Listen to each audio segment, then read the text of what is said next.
dirige un cabinet de recrutement qu'on retrouve régulièrement dans la quotidienne pour ses conseils. Alors, tu vas nous donner des conseils pour valoriser l'expérience du salarié.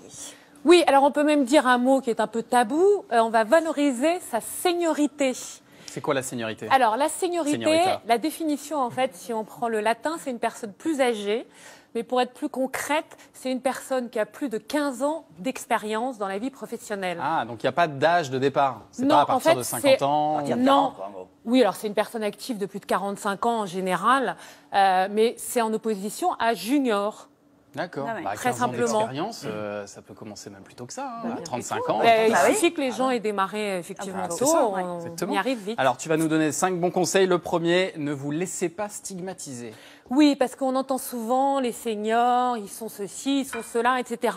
Donc il ne faut pas du tout écouter, il ne faut pas se laisser stigmatiser et surtout, il ne faut pas se sous-évaluer.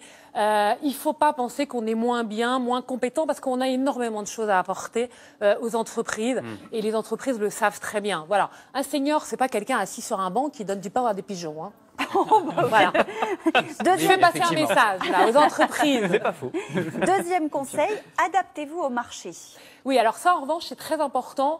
Ça veut dire glaner des informations partout où on peut en trouver. C'est-à-dire aller sur les salons de l'emploi, aller sur des forums, regarder les nouvelles pratiques, les nouvelles techniques, les rémunérations. Voilà, il faut vraiment oser avoir énormément d'informations et vivre l'époque. Ça veut dire aussi ne pas se reposer sur ses acquis, c'est ça ce que tu veux Voilà, dire exactement. aussi. Être curieux, Exactement. rester curieux. Encore une fois, il ne faut pas rester sur des idées reçues. Ouais. Il y a des gens vieux à 25 ans et il y a des gens jeunes et formidables à 50. Et alors, autre bon conseil, faites une synthèse de votre parcours avec uniquement les éléments probants. On raconte Absolument. pas toute sa vie, quoi. Voilà, parce que ça, c'est un tout petit peu l'écueil, ou en tout cas l'erreur que commettent justement, entre guillemets, les seniors. C'est comme on a une expérience qui est assez longue, on a tendance à parler et à remonter un peu 25 ans en arrière. Ça n'a pas grand intérêt, donc il faut faire un CV en fait synthétique, avec effectivement des éléments probants, et plutôt sur les 15 dernières années. Ça ne veut pas dire qu'on efface le début du parcours, hein, mais ça veut dire qu'on donne des détails plus sur les 15 dernières années parce que c'est ça qui va être important dans un entretien et non pas Ça il y a permet. 25 ans. Ça permet de choisir ce qu'on a envie de valoriser aussi, et de Absolument. mettre en avant les meilleures actions qu'on ait pu faire. Au Tout cours à de fait, ces- Maya. On met sa Exactement. formation quand même. Pardon ? On met sa formation. Oui, parce que ça, effectivement, de voir d'où on est parti, Ouais. c'est toujours très important. Mais il ne faut pas se noyer dans D'accord. dans les détails, raconter une histoire qui n'en finit plus. Quatrième conseil, mettez en avant vos atouts. Alors ça, évidemment, c'est vital, d'autant qu'on a énormément de choses à apporter à une entreprise.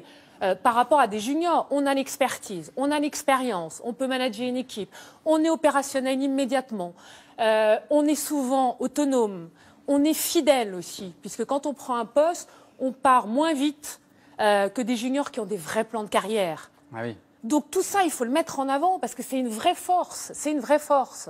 Et alors, autre chose, ne pas bloquer sur le salaire, ça c'est peut-être la difficulté, parce qu'on Oui, peut avoir parce que, plus voilà. d'attentes peut-être. Exactement, parce que ça, on entend ça souvent. Ah oui, traduction de senior veut dire très cher. Donc, il ne faut pas du tout se brader. Mais en revanche, il faut négocier un peu. Il faut regarder s'il y a des possibilités dans un premier temps de mission, de CDD, ou alors d'être en portage. Voilà, il ne faut pas se braquer, mais il ne faut pas effectivement se brader non plus. Eh ben, merci beaucoup Christine pour ces conseils. Et puis n'oubliez pas que vous pouvez retrouver beaucoup d'offres d'emploi sur le site de notre partenaire Le Bon Coin. On va vous en citer 3. D'abord, les Cercles de la Forme, club de sport, recherche à Paris. Un hôte ou une hôtesse commerciale en CDI de 39 heures. Le salaire est de 1 800 à 2 500 euros par mois, ce qui comprend le fixe, des commissions et des primes, avec une expérience requise de 2 à 5 ans. On recherche un chargé de clientèle dans une agence d'assurance. C'est Gann Assurance qui recherche ce chargé de clientèle en CDI, payé 2080 euros brut par mois. C'est du côté de Poissy et il faut avoir au moins 5 ans d'expérience. Et puis en Dordogne, à Salagnac, on recherche un médecin généraliste en CDI, donc au sein d'une structure, pour un salaire entre 5 400 et 7 500 euros par mois en fonction de l'expérience. Voilà, merci encore Merci, Christine, on te retrouve très bientôt.